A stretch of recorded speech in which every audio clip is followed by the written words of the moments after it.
Welcome to the Casual The Cinephile, where today we'll be talking about one of the finest in horror, one of the OGs, one of the classics, a staple in horror that if you have never saw this, you can't even say that you're a horror fan. It's blasphemous if you've never seen this film. We'll be discussing the one, the only, Michael Myers. Yes, sir. The OG. Many people's first real horror film. Many people's real intro into slasher, and I would argue the individual, the character that really took the slasher genre and made it commercial. As commercial as it could be within reason, of course. Mm-hmm. We're talking about what I imagine is probably $1 billion franchise because of the merchandising and all that that has come along with it. You're talking about over 20 years worth of content. That's crazy. It's one of those things where you 40 years. That's what I said, over 20. Oh. That's because I didn't know the exact number. We're just gonna throw over 20 because I know it's over 20. Oh. Okay. But it's 40 years or over 40? It's over 40. Over 40 years, you know what I'm saying? The guy that played Michael Myers in the original one is old. He's got nothing but white hair. You know what I'm saying? He's wrinkled. That's a beautiful thing, age. You know what I'm saying? Do we know anything about the film that's cool in terms of the production? I'd rather wait till we discuss it, to be honest. Spoiler free, baby. Spoiler free, the movie's been out for over 40 years. I know, but it's interesting to be honest, I don't have none. That's all you gotta say, dog. Yeah. You know what I'm saying? Go ahead, tell them who made the film. They should know who made the film, but it's obvious. John Carpenter. Yeah. You know what I'm saying? Yeah, baby. Just like Jesus was a carpenter, so was John. You know what I'm saying? Now, I actually do know something interesting about the film and the production. Sure. So, apparently, I don't know what was the studio that put it out, do we know, originally? I think it was a small studio, but then... Yeah, all of them were very small. Yeah, so I personally don't remember. Well, whatever the studio was that greenlit it, they apparently kept rejecting the film because they felt it was boring. And all he did was add in the iconic piano piece, and that's what added that heightened sense of fear. When he adjusted the score for the specific scenes that Michael was in, and that is when it heightened the fear, and it's proof to the saying, like, in the last video we were talking about Jeepers Creepers having a lackluster score. It doesn't really leave an impression. And in this context, you play the Michael Myers piano anywhere and you're going to turn heads because people know what that is. It's an iconic piece, and it's arguably as iconic as the character. And it's probably, I would say, the most iconic horror theme out there. Yeah. So it's like he had that foresight to, like, what can I do to make this better? Add some music. And I think that's a beautiful story because it's like that soundtrack really heightened the level of just intensity that was there. You know what I'm saying? Do we know the name of the man that played Michael? There's a whole bunch of... I'm talking about the original. I believe it was Tony Moran, I believe. But there are over 4 of them who played Michael throughout. But the only one that pops in my head is Tony Moran and Nick Castle, I believe. Those are the only 2 I know, to be honest with you. I know. I'm pretty sure in the 2018 one, the person that played him was the very original. Yeah, I think so too. I believe Nick Castle. I think. I don't know. It's been a long time since I did my research on it. Well, I don't know if that individual has ever been in anything else. I don't know if he's ever had a scene in a movie or a show where he wasn't in the mask and he actually got to speak lines. I don't know. But I will say, for being cast to just stand there in certain scenes and look menacing and look ominous, he did it very successfully. Very, very successfully. One of the immediate scenes that sticks to my mind about the very first film is literally when Laurie and her friends are walking down the sidewalk and he's just standing there watching. And he just sidesteps behind the hedge, the wall there, and they go and he's gone. And it's just like, yo, who is that? Why is he watching? And I didn't know he was called The Shape. I'm gonna be honest with you. Really? No, I had no idea. Mm-hmm. I mean, it's not stated in any of the films. Well, that's true. Right? It's only like a script thing, and then like the credits like The Shape, whatever. And then obviously, if you look at the score, it has The Shape. I don't know if you knew that. Me neither. Yeah. But and I didn't know that was the moniker because everyone's like, "Oh, Michael," and then the Boogeyman. So I presumed it was that. Do you know what was the inspiration for the mask? I believe it was from Star Trek. I believe it was from Star Trek. It's Captain Kirk. Captain Kirk. Yeah. Which is insane to me. Like, it's wild because like to take a mask of someone's face and then refactor it like that is super creative. Yeah. Super wild. Isn't that copywriting if you're doing that, or you just, I don't know. All they would have had to do in theory is get permission from the mask maker. But then the mask maker would have had to prove that was the mask, which you could prove that, but I'm pretty sure that's the only legal parameter they would have really had to go through because you're not going through the actor because the actor doesn't own the rest of the character. You might have to go through the studio, but one could argue that it could be a parody mask of the character because under parody law, like South Park, for instance, South Park's always making fun of celebrities and politicians and people, and anyone who's ever sued South Park has lost. The reason being is because South Park is protected by parody law. They can like the scene when they have Mickey Mouse in it. It's a parody of Mickey Mouse. So under the parody law, you're allowed to make a joke about something. It has to be a parody of it.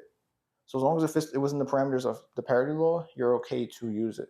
That's interesting. It's very interesting. It was also, I believe, why like political cartoonists can get away with politicizing certain politicians and celebrities as well, and putting it out there without getting sued for defamation of character because it's under the parody law because they're purposely adding emphasis to certain features of the person or the situation to make it seem more ha and digestible. So it's a parody of that actual event and that actual person.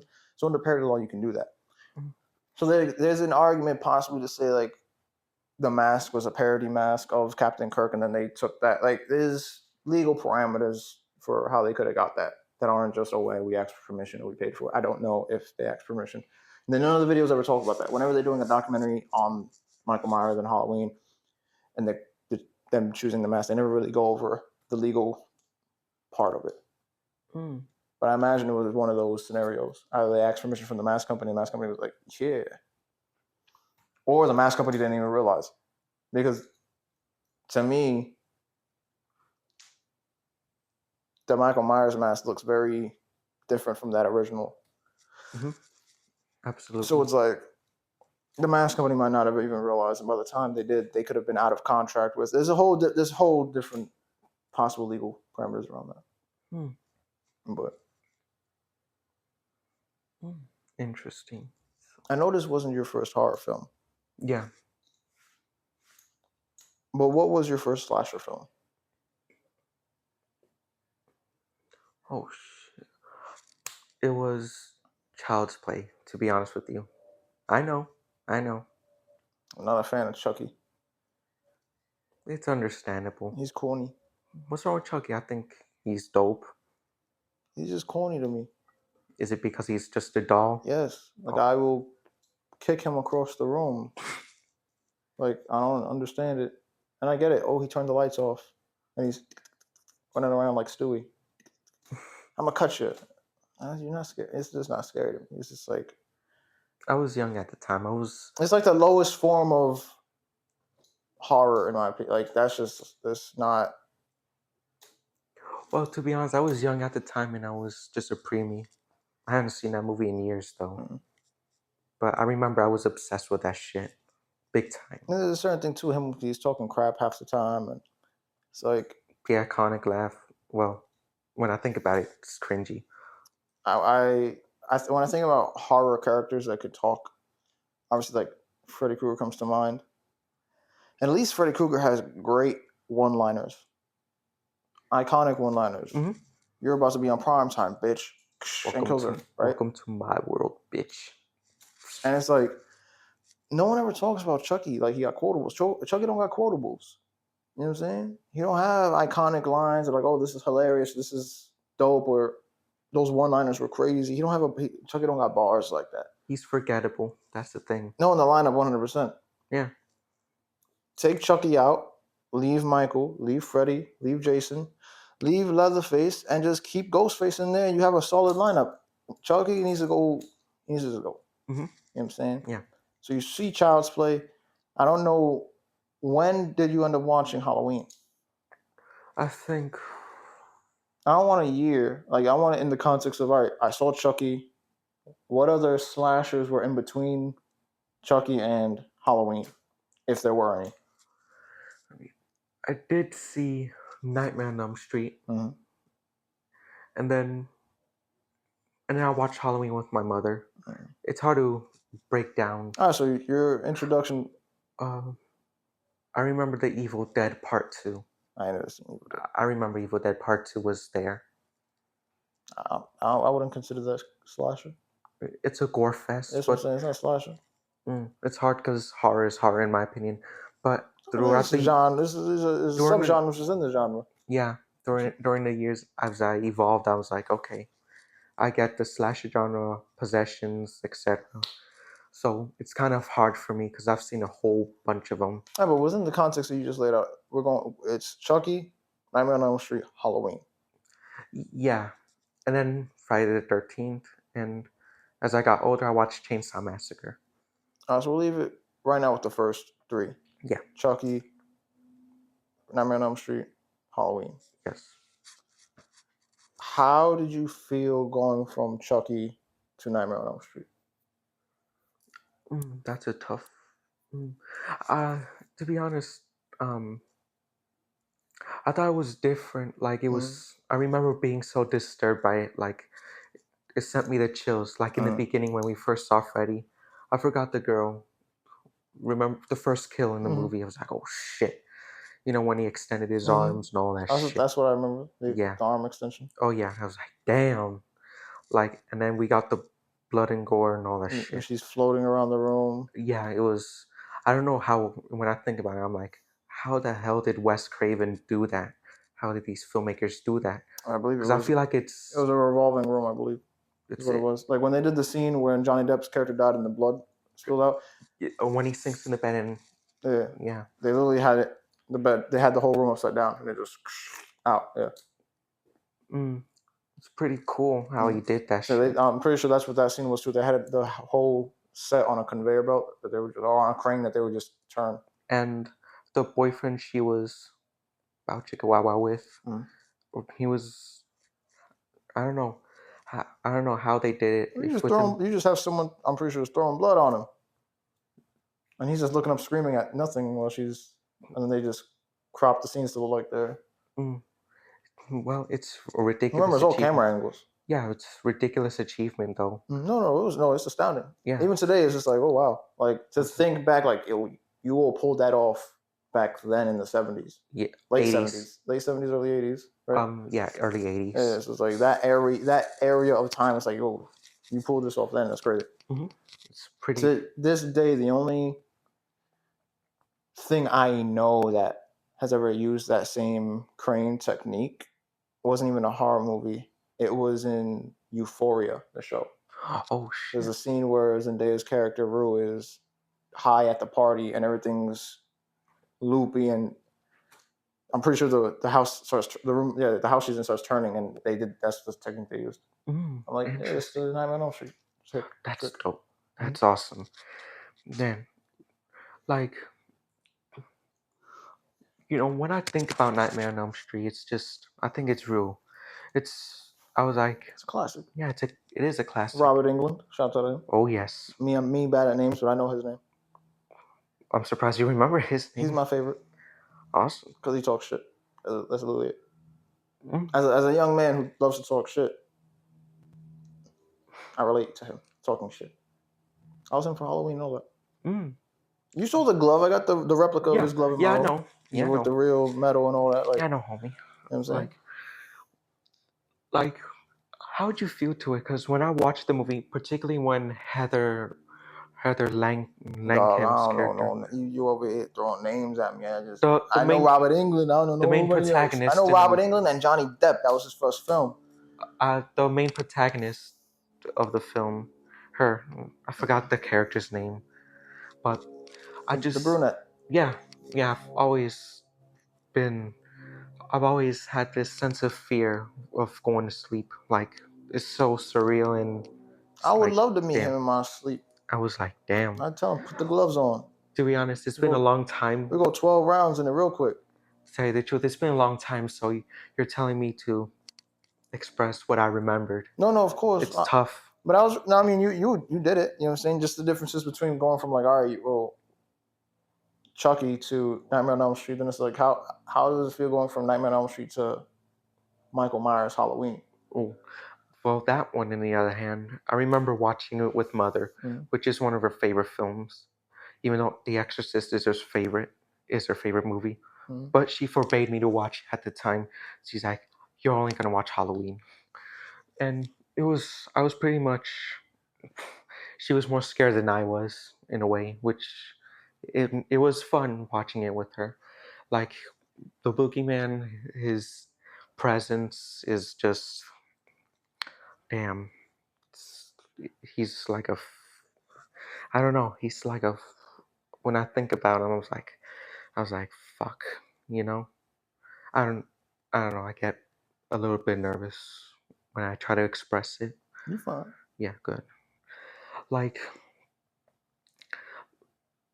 like I always found him to be so mysterious. Like, it's like the kills are just, he's so menacing. The way he stalks his prey is just damn, you know. Like like there's anyways, I'll break it down throughout the video, but you get the gist, right?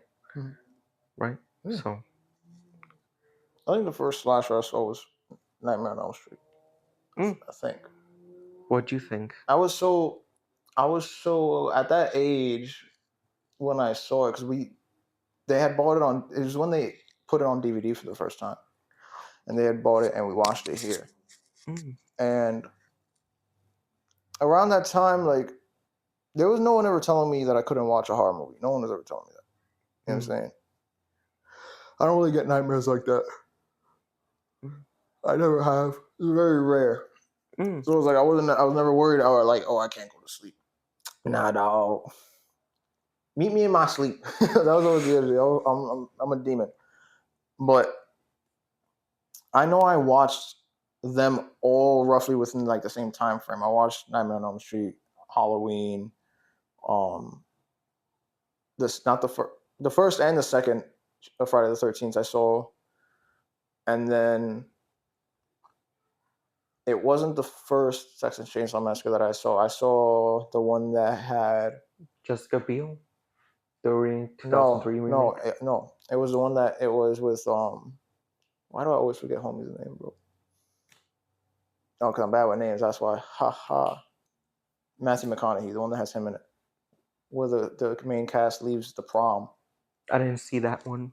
I personally didn't want to see the other sequels. So I saw all of those. Those was the initial selection. So it was both 1 and 2 for Friday the 13th, Nightmare on Elm Street, Halloween, and whichever number of Texas Chainsaw Massacre that was, maybe 5 or 4. And out of the lineup that I saw, Michael was not the most terrifying for me. You know what I'm saying? But what I loved about Michael, honestly, it was the score. It really was that score. Like, that score was nightmare fuel.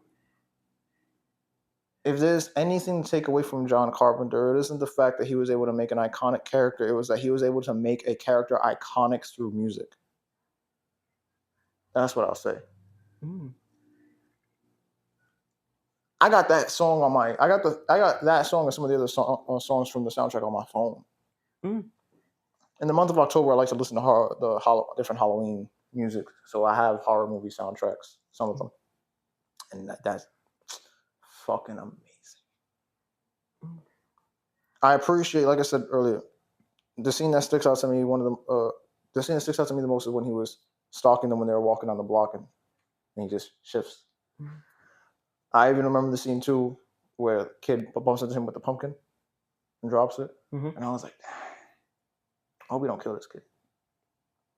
I hope he kills the other 2 or 3. What kid? The bullies. Remember, he made him drop the pumpkin. Nah, even in that context, I'm like, nah. I like a character that seems to have some type of morals, right? And it's like later down the line in the Halloween films, it's more like Michael Myers has no morals; he's just a killing monster. Yeah. But like in that moment, to me, that scene very much felt like, yeah, Michael's not going to kill a kid. He has a standard of, he has no problem killing the teens. He has no problem killing a grown adult. But a child, nah. That's out of his league. You don't touch that. And I liked that. Then obviously you get down the line to like the later films, and it's like he's trying to go after his niece and all that nonsense. But then even when he had his niece cornered when he could have killed her, he didn't. I remember him. He took off the mask. He cried. I remember him crying. You know what I'm saying? So it's just like there's always been the sense of he won't hurt a kid, but he might. So it's like I always liked that though. That's something I appreciated in that film in the very first one. It's like because it's very telling.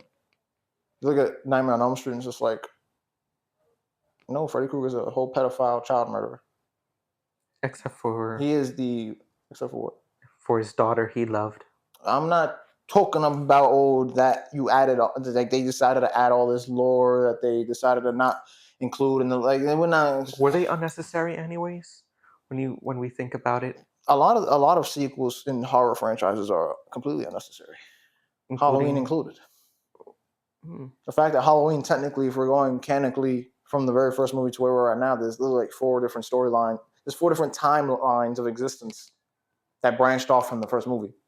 Because you have like the H2O, then you have the one like the Paul Rudd, then you have the Rob Zombies. Like they all broke off into like their own subsets of timelines from first movie on. So it's like it's a nonsensical timeline. That doesn't feel right. And then you get whatever. Then technically, even you have to include the timeline at that point for Halloween 3 because he appears in Halloween 3, technically, because in the very beginning of Halloween 3, there's a scene when homie's at the bar and they're watching Halloween on the screen in the bar. So then Halloween in that universe exists as a movie, like this universe it exists as a movie. But that movie is also a Halloween film, so it's like the timeline for the Halloween franchise is a wonky mess. Like that honestly shouldn't exist as much as it does right now. It should never have gone as far as it did. You can see the same thing with Scream, the Freddy Krueger films, the Leatherface films. You can say for all that. Like great characters, just a lot of poor execution past the first film. A lot of poor execution.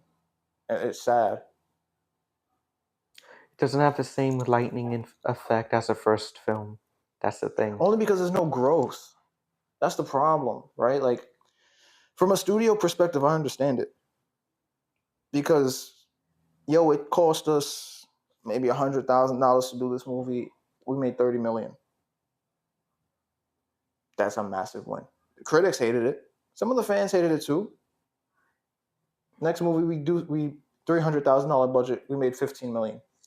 We still won. You know what I'm saying? Like, now that was back then. I don't know how much the new Halloween cost and how much it actually made in conjunction, but it's just like they're relatively so cheap to make that it's like they're gonna make it back because it's not just box office and you have like streaming, so you're gonna make the money back no matter what.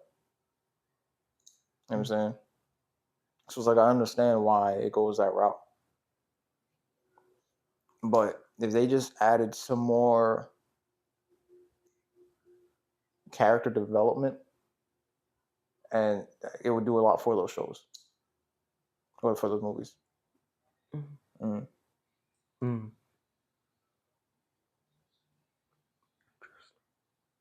How did you feel about the acting?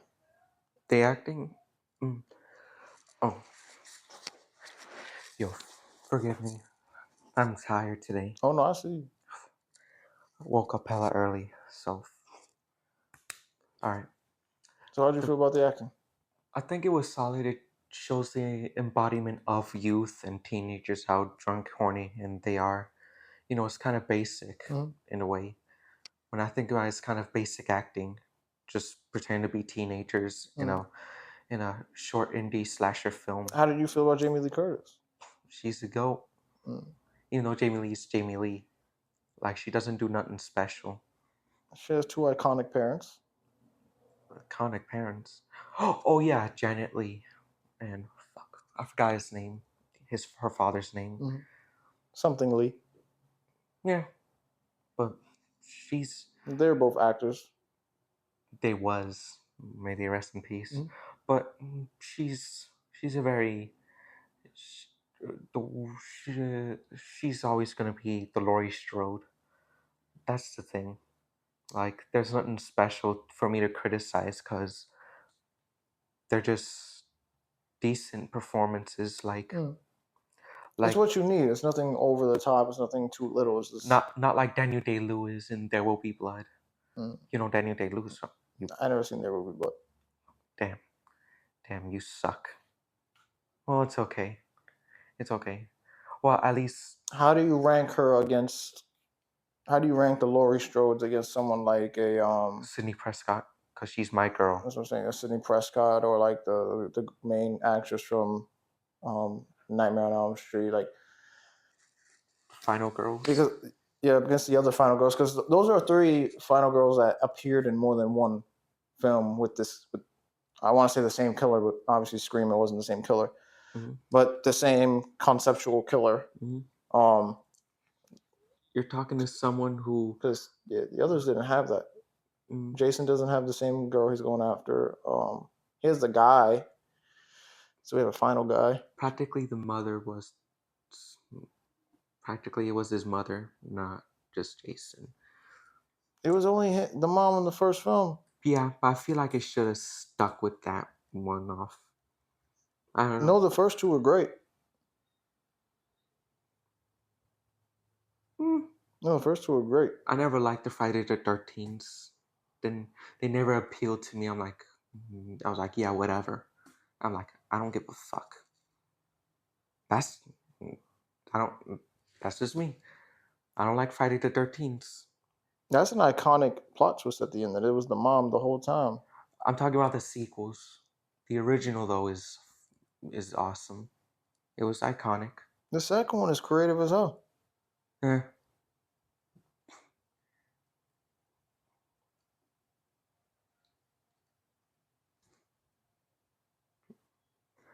We'll have that conversation another day. Yes, sir. We will. Suck it, Jason. I mean, Jason literally is stronger than all the rest, but... Yeah, I know. I never liked him. I'm just saying, you could hate him all you want. You could tell him to suck whatever you want, but I know, but it's objectively... He'll win that fight against all of them. They could all at the same time try to jump him, and he's going to win that fight. That's true. I saw Freddy versus Jason. I know how shit goes. You saw that, though, right? I own 2 copies of that movie. 2 copies of Freddy versus Jason? I'm pretty sure I do. Damn, dude. Because when I bought the Nightmare on Elm Street collection, I'm pretty sure it came with Freddy vs. Jason also. How'd you get the second one with the Friday the 13th? Because the first one was we literally had bought the Freddy vs. Jason on DVD. That was big shit back in that day. Yeah, I knew. They had a whole actual fucking fight press conference with them where Jason, the guy that played Jason, was in costume, and Robert Englund was in costume, and they did a weigh-in for both of them, and they're both literally sitting there like it was a boxing match going to happen as promo for the movie. That it was big when that happened. I reckon. That was the most ambitious crossover in cinema history. Not that Marvel nonsense. Yeah. Or DC's failed Justice League. No, Freddy vs. Jason was the most ambitious crossover the world has ever seen. And had this. And it fitted in simultaneously well. Wait, what do you mean? With both their respective stories? Yeah. No. But I forgot where Freddy vs. Jason takes place in the. No, I'm pretty sure Freddy vs. Jason takes place after they beat Freddy for the last time. But, and then you get the Jason Goes to Hell. Yeah. It ends with Freddy Krueger's glove coming up and grabbing the mask. Yeah, I was gonna say that. So it's like, how do you justify that he got banished to hell? But then it's like I don't necessarily know how the how Jason's soul operates, regardless of the fact. So it's like I can't tell you the parameters of. Okay, they banished him to hell, but they really banished him to hell because all Freddy had to do was summon him while Freddy was in hell. You know what I'm saying? Or wherever Freddy was, that subspace. It worked for what it was. Was it the best film? It's a fun film. Very fun. I enjoyed it. Like even when I saw it, when I went through and watched all the Freddy Krueger films, and I watched it again, I was like, it's enjoyable. It wasn't a bad time.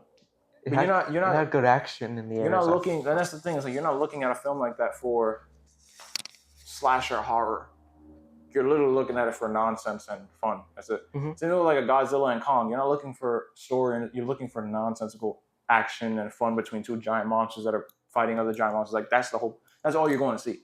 Yeah, that's the selling point. That's all you want to see. They're guilty pleasures. Exactly, like a Fast and Furious was supposed to be, and now it's this nonsense. But so with that, Jason is the strongest on the block. Objectively, yes, he is. Yeah, they're the only person that can probably go toe to toe, but even then he'd lose the fight is Jeepers Creepers. What about Pinhead? Well, that's where we're getting to the funny ha-ha, right? Because had the studios gotten their wish back in the day, that's what the Freddy vs. Jason movie would have been. Because, no, that's what Freddy vs. Jason would have led into. Because the plan was for it to end. Not with the whole, they got blown into the water, and then she cuts off Freddy's head. Decapitates him. It wasn't supposed to end like that. It was supposed to end with someone bringing the box for the Xenobites. And then it might not have even been that. It was supposed to end, I know for a fact, with Pinhead coming out of the fire while both of them are clashing. And then they look over like, what the hell? And it probably would have been the scene when they stabbed each other, where he stabbed Freddy with the glove arm. And then Freddy stabbed him with the machete. Pinhead pops up and is just like, you both are causing too much trouble, whatever. Something along those lines with how Pinhead talks in a deep voice. And then the chains would have grabbed them both and they would have been pulled into the box. And it was supposed to be the following film was going to be Freddy, Jason, Michael Myers, Leatherface, all in the Pinhead world. How that would have transpired is beyond me. Do you think it would have been good? Hell no, but it would have been a fun ride, I imagine. 100%. You have all the Xenobites over here, clad in leather, trying to torture our favorite horror demons. Leatherface would have had a dandy old time in that environment. Oh my God. I would love to have seen Leatherface start beating everyone up with a hammer. What we could have had not different studios owned these different characters. Because that was around the time New Line had New Line had purchased Friday the 13th. They owned the entire franchise. So that's why they were able to do the Freddy vs. Jason. They were trying to get the rights to do the Pinhead thing, and the studio that owned Pinhead was like, no. And I think when they were saying no, it was just like whoever owned Leatherface was like, yeah, we don't know about that. And I think Universal was probably just waiting to see what the conversation was. Like, if you get the other two, then we're on board. But if you can't get the other two, we're not going to have the conversation. Which is crazy because it's like you're just going to leave that money on the table. Insane. Like, I think back to like Who Framed Roger Rabbit, and they had I've never seen it though. Craziness, iconic movie. and a film that will never be able to be done again, because you literally have scenes with here's Bugs Bunny, here's Mickey Mouse. They had a crossover. That's dope. Right, like that's real dope. That sounds dope. You literally, and the conversation for that apparently, and it's a Disney movie, and the director was the one that got it approved, because he went to both companies and was like, listen, he went to Warner Brothers and he went to Disney and was like, I want this to happen. And the back and forth apparently was insane, because both companies were very adamant, like, you are not going to make Mickey Mouse look like a fool for them at Warner Brothers. And then Warner Brothers was like, you're not going to let Bugs Bunny and the Looney Tunes look like fools for the sake of them at Disney. So he had to very touch and go, like, tell them, like, the scene is going to be this. And it's a scene where they literally just, the main dude's falling out of a building, and they're both falling also. And Mickey Mouse says a comment, and Bugs Bunny says a comment, and he falls past them. Amazing. It worked. It was fun. It was cool. You're never going to see that again. I need to see that movie. You're never going to see that again. I need to see that movie someday. It's a great film. I need to see it. It's a classic. But you're never going to see that again. The studios are not going to work like that again. Well, that was back then. They're not going to work together now. Yep. Well, back to Halloween. Let's go back to it. Do you want to break down into the other films? Oh, we can loosely. I mean, the second film, like I keep thinking about H2O lately. What do you think of that one? Too much of the same. Same? Too much of the same while trying to recapture an old flame that had burned out years ago. Because it was my favorite back then. That was my favorite sequel before the 2018 one came out. You know, so... Yeah, I just felt like this is... By that point, we'd already seen so much Michael Myers. Right? There's only so many times you could do the... Here I am. I just stabbed you. Oh my gosh, he's standing over. There's only so many times we can get that before it's just like, I've seen this already. And it's like, well, here's Laurie Strode again. And her kids, or kid, and his friends. Her eldest son. Yeah, and his homies. And it's just like, this should have happened 3-4 movies ago, bro. Why are you doing it now? Because you want the cash grab. Which, once again, it's a slasher. I don't have anything wrong with that, but it's just like you didn't do anything different, is what it felt like. I appreciated the end flip. I know a lot of people didn't like that. No, I thought that was dope. A lot of people now I see talk about it, they don't like it. I liked it. I still liked it. Like it. But the twist in Resurrection, I'm like, Jesus, dude. I don't even remember which one really was Resurrection, I'll be honest with you. It was when Michael finally killed Laurie in the mental hospital. But I don't know how it ends, because that's not how it ended. Wasn't that the beginning? Yeah, it was the beginning of the movie. That's what I'm saying. I don't remember how it ended. The motherfucker was still alive. They burned him. He burned him, and he was in the morgue, and then we saw his eyes open. Yeah, nonsense. That's from what I remember. I'm like... And there wasn't the follow-up to that one, the one with Busta Rhymes? Who the hell is Busta Rhymes? I'm just kidding. That was with Busta Rhymes. Resurrection? Yeah. So that was the last one before Rob Zombie got his hands on it, I believe. Yes. Okay. I like the Rob Zombie one. Not the second one. I like the first one. Oh. Well. Second one was nonsense. The second one was very much a Rob Zombie film. Spoil it for me, because I didn't want. It was just all over the place. It was just like, what I like Rob Zombie isn't. You're not getting a good story with Rob Zombie ever. It's all gore fest from Rob Zombie. Exactly, and that's fine. At the end of the day, Michael Myers needed something different. In my opinion, I felt like he needed something different. So you going the more gore route with Michael Myers, by all means.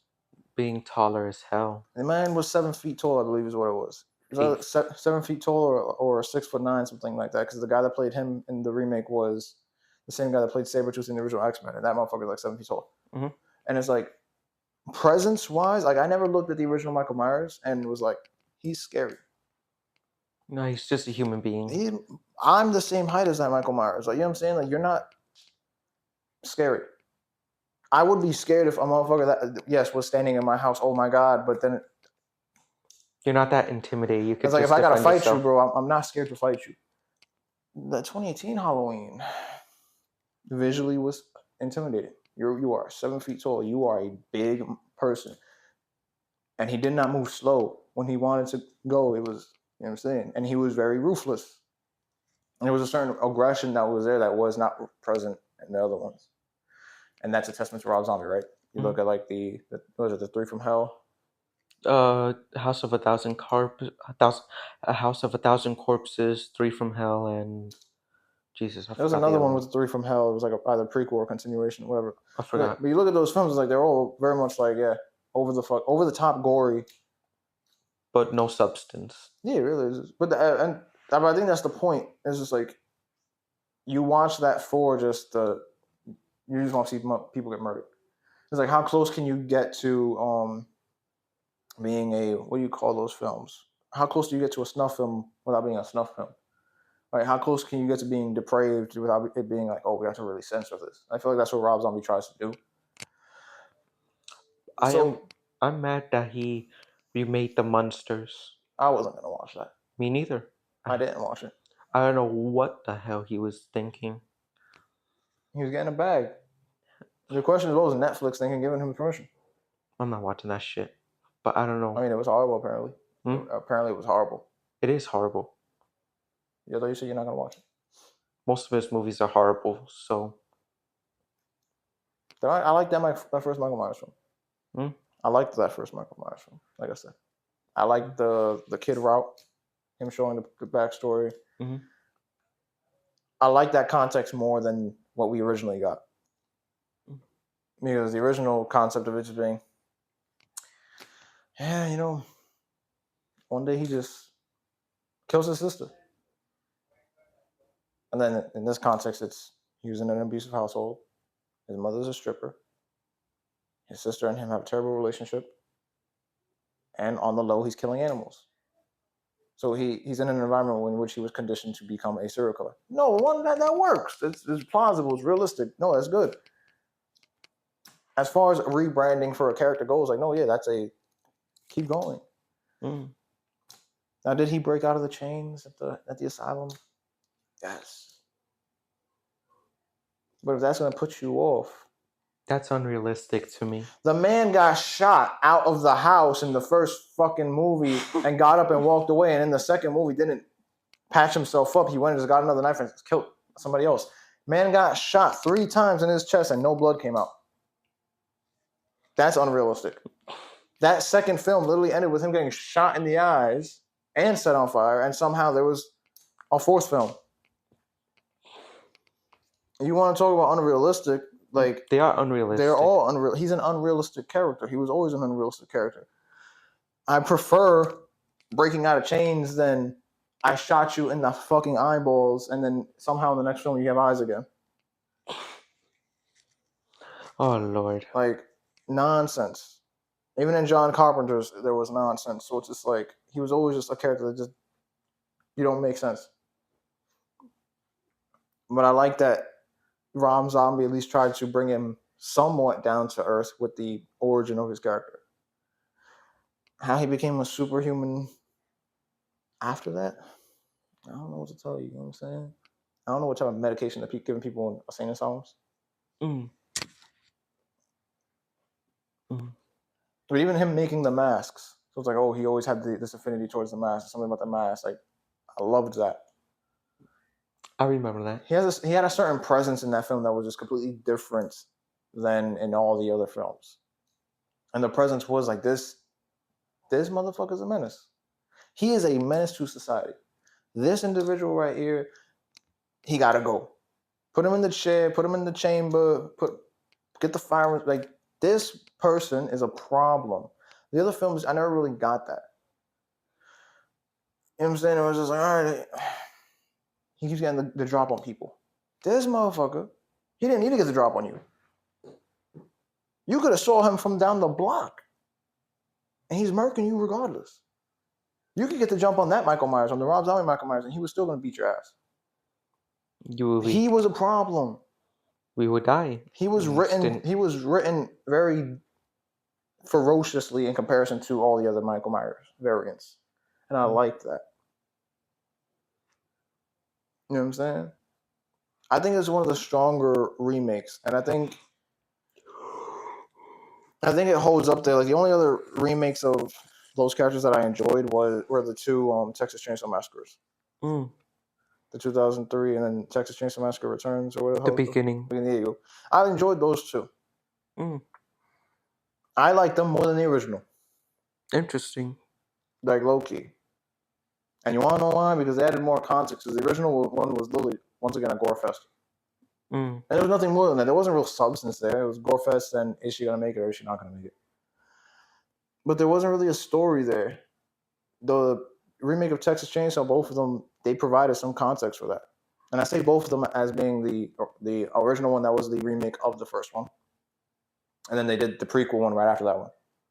It was like 2003 and 2004, something like that. 2003 and 6. There you go. I'm not talking about the one Netflix put out. Fuck that movie. That movie made me hate myself for a little bit. That movie made me hate myself. Because why would I put myself through that experience? It was one of the worst 100 minutes of my life. And it was like, it wouldn't have been that bad had the ending not been what it was. No, it matters. Because most individuals who watch anything or experience anything, they remember the ending. Yeah, that's true. So if you end strong, if the ending at least ends strong, that's what they're going to take away from it. But the ending they gave us.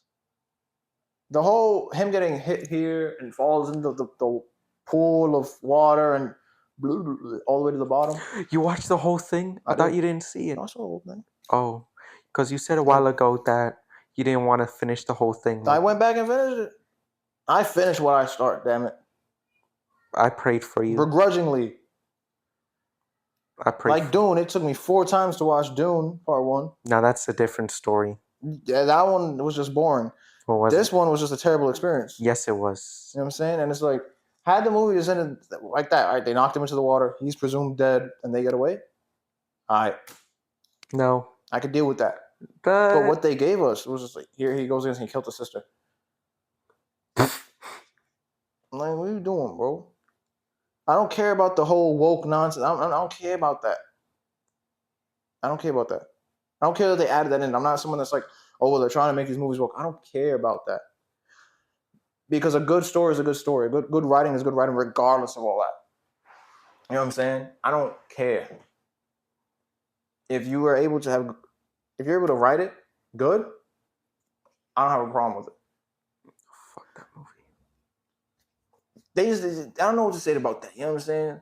So for me, Michael Myers, though, is just like, it seems like he's the easiest to make a good remake of. Or good remake for. Granted, the Friday the 13th remake that they made in like 2008-ish area. 2007 or 8, between those 2 time frames. It wasn't great. Yeah. But it wasn't bad either. I appreciated the fact that they tried to humanize him. More by humanize, I mean they made him more human. You know what I'm saying? Like he has this entire tunnel system going around and all that. Like, and I'm pretty sure the assumption was that variation of the character was human. It wasn't some immortal entity that came back from the dead like in the originals. Yeah. Which I appreciated that. When you're going to rebrand a character like that, I don't want him to be the same. Yeah. I want him to be different. He or she to be different depending on if it's a female killer. I want it different. Because if I wanted it to be the same, I'd literally just go watch the original. So when you're giving me a remake, a reboot, I want it to be different. You know what I'm saying? I'm not someone that's like, oh. What about the Saw franchise? Because it's like my favorite franchise of all time. When did they reboot that? Yeah, but I'm referring to, like, how'd you feel with the installments? Because I feel like every installment were good. I loved 1. I loved 2. 3 was cool. 4. Was 4 when he died? It takes place during the third movie, but the third But that's one. when it's more the perspective of the cop that's playing both sides, right? No, that was in 5 and 6. Well, how does number 4 end? 4 ends with revealing Hoffman. What? 3 ends with the detective being caught. Kramer being, they slit his throat. And Yeah, then 4. and at the same time, and then the fourth one shows that. The fourth one shows, the number 2 was one where the detective was looking for his son, right? Yeah. Number 4 has the continuation of that storyline. Yeah, it was after 2, and we go to 3, and then. When was his storyline continued? The detective from number 2. It ends with him getting captured by the girl. Well, in Saw 3, it shows the beginning of him. I'm going to fight you if you don't answer my question. I'm trying to answer your question. That's the thing. Like, the timeline is we see him in 3 in the beginning, and then afterwards. When he's finally dead. That was in 4. That's what I'm saying. All right, so 4, they killed him. Oh, okay, yeah. He died in number 4. Which one was the one where the one that was playing both sides? What's his name? Hoffman. Well, which one's the one where Hoffman goes into he gets pushed into the coffin? Number 5. All right, so I saw that one. That was Gangs. And 6 was the Pound of Flesh. 6 was when Hoffman he was put in the game. Yes. Yeah, by Jill Tuck. Yeah, by the wife. Yeah, John's wife. The problem I had with the Saw films was literally that the most interesting part of the films ended up becoming what was going on with Hoffman and everyone behind the scenes. The games themselves, I didn't give a fuck about. Because after 3, it was just like, I don't care. The games don't matter anymore. Honestly, I don't care about the games. As far as I'm concerned, the game's here to waste time till I can get back to Hoffman and whatever's going on really behind the scenes of who's running the Saw games. But after 3, I didn't care about the actual games. So that was just nonsensical. I think you would enjoy Saw X. Maybe. I saw 6, I'm pretty sure, too. How does 6 end? What you just said before, where he rips the. Oh, yeah, no. So, yeah, I've seen 6. I haven't seen anything past 6. I thought you saw 7. I don't know if I really saw 7 as much as I maybe saw like the last 20, 30 minutes of 7. Oh. I don't think I saw it from the beginning, because that's the one where it ends with the doctor in the beginning who's not got a peg leg. So I don't know if I really. I might have saw the whole thing. It's one of those I got to go back and. Was 7 the one that had the I'm gonna say this, and I feel like that this type of character was in more than one of the films. But it was the insurance guy. That was 6. I see 6. Okay, so yeah, I don't know. I don't remember shit from 7 from beginning to end. Yeah, now you're asking me as a comparison between the Saw franchise and like the Halloween franchise, and it's like a much stronger franchise, but it's a different genre of horror. Well, torture porn. I would argue that it's even. I don't know who was the director behind all of them. Because it switched out, right? James Wan originally, and then it switched. And then because he only does so many of before he's like, I'm not doing it no more. He only does it. He only did the first one, and then we got the director of Saw 2, 3, and 4, Darren Lynn Bousman, did it along with Spiral, and I forgot the one who did 5, and the rest. My thing with the Saws is like, and why I'm like, outside of the games, I feel like that storyline that I enjoy is just straight from a thriller. It's a thriller. Like, the games being part of it was what makes it the horror porn or the torture porn, whatever nonsense. But it's like, like I said, I don't care for that part. I care for the storyline aspect that's going on in the background. That was the most intriguing part for me. How they would tie it in, and the plot twist here with the plot twist there. How they kept doing that and bridging those gaps. That was interesting. The individuals in the games, of course, they typically try to tie in that the person who won had a relation to this person, the last person who died typically had a relation to something else, and they encountered whatever. But at a certain point of watching those movies, it was just like, We had seen that happen so many times. It's just like the law of diminishing returns. Like, just give me their storyline. Give me more of them and less of these fuckers. I think you would love Saw X because Maybe. it's the sequel that it should have been the whole time. Now hold on, because number 2 was a great sequel. Yeah, but I'm referring to what it should have been the whole time. Saw 1, 2, and then X should have been 3, in my opinion. That's my personal take. Yeah, but they're stronger sequels than Halloween, but it's a different genre. What did you think of part 2, anyways? Halloween? Yeah. Because I tried to watch it again, I'm like, yeah, I kind of got bored from it. I'm like, click. It wasn't bad, but it became one of those things where it's like it's too boring. That's how I look at it. It was too boring of a sequel. We literally just came from. It wasn't really no different than the first one. Like they played it too safe. They tried sticking too close to the script for what worked in the first one, and it's just like you lost sight of why the first one worked in the first place because it felt very much different than what people had experienced in the past. Do you think it was a different director that ruined it? I don't think John Carpenter's later installments, even with the 2018 ones and all the other nonsense, I don't think any of those are good. I didn't see the 2018 one. I'm talking about the one after that where they all ganked him and jumped him, and it was like Halloween Kills. Like, bro, the problem with those types of directors is it's like you're a flash in the pan. You're a one and done. You are a one hit wonder. You are only ever going to be good for one movie.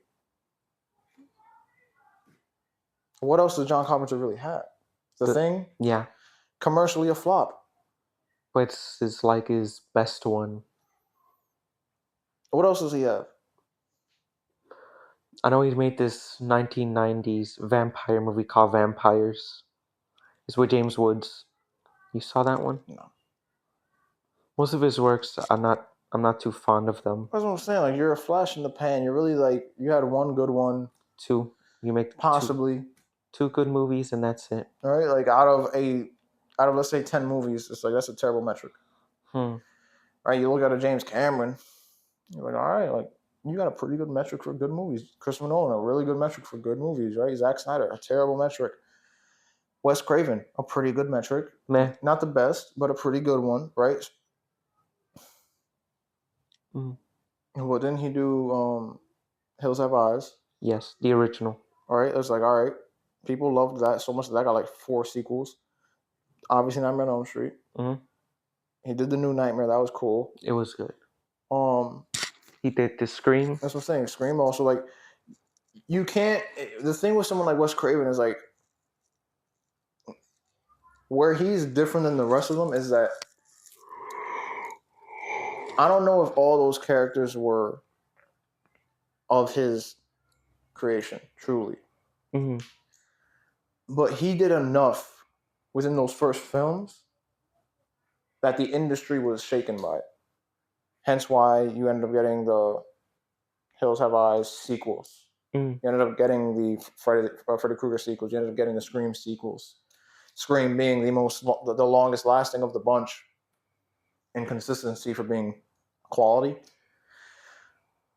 But when it comes, like, I think when comparing the franchises, Scream beats all the others easy. What's your star rating for Halloween? I give it a solid 4.5. And you? I give it 4. This fucking guy. He got shot and then disappeared, and there was no blood trail. Like, how am I supposed to feel? Man didn't even bandage himself up in the second movie. If they at least would have did that, all right, you can get the extra half. But you didn't even do that. Man just and then I know he didn't get up and run. You know what I'm saying, motherfucker? Like an old man sauntered off into the darkness. 4 stars. It's respect. I'm gonna leave it to rest at 4 stars. You know what I'm saying? That's respectable. You know what I'm saying? So to everybody who watched this, you know what I'm saying? Let us know in the comments section how you feel about all that we talked about. We sidebarred for a little bit. We went into different genres for a little bit. But let us know how you feel about Halloween 1, Halloween H2, or Halloween 2. How you felt about the Rob Zombie versions. I hated the second one. Let us know how you felt about the 2018 Halloweens. Was there also James Cameron? John Carpenter? Not bad. Mm-mm. No, John Carpenter didn't do it, but he was involved with the music. It ain't hard to be involved with the music when you're just copying and pasting really what you're doing and adding 2 extra fucking notes. Yeah, but he was still involved with them. I imagine he was also probably involved in the production low key. They're probably asking him, like, hey, what do you think about this? One of those things. Mm-hmm. But yeah, let us know how you felt about that. Let us know who your favorite slasher villain is. You know what I'm saying? Let us know what your first horror film was, what your first slasher was. Very interested to know all that information. And also let us know what else you want us to cover in the comments below if we haven't touched on it already. Be sure to like, share, and subscribe. Hit the notification button. And we'll see you next time. This has been The Casual and The Cinephile.